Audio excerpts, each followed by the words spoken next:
Hallelujah. Greetings in the wonderful name of Jesus Christ. This is part 4. Yes, this is part 4. God wants you to choose yourself.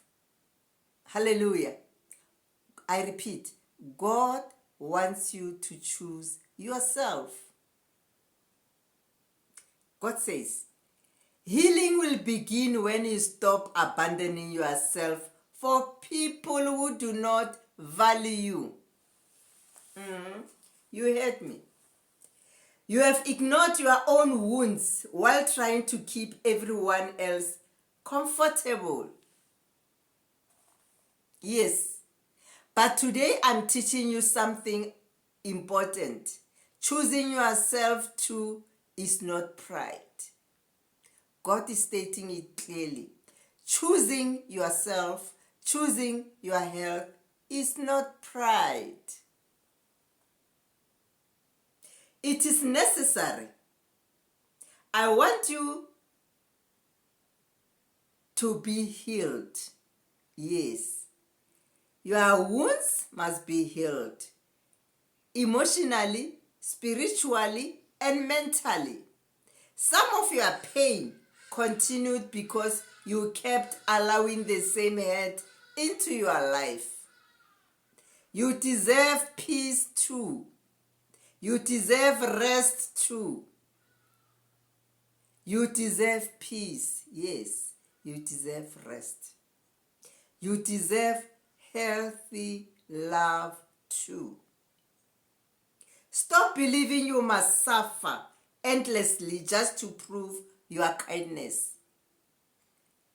This is very much important. Listen, stop being caring to people because no one will care for you when you are down. Stop believing you must suffer endlessly just to prove your kindness. Real healing starts when you finally acknowledge your own worth. Through my eyes, I created you with value and purpose, says the Lord.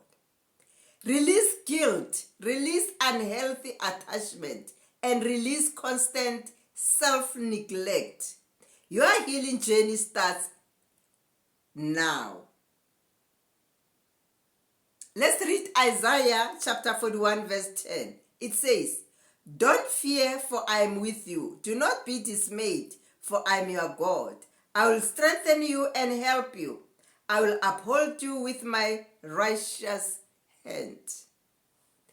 Righteous right hand, says the Lord. Let's read Psalm chapter 147 verse 3. It says, he heals the brokenhearted and binds up their wound. He healed the brokenhearted. This is very much important. Thank you for watching. See you in my next video.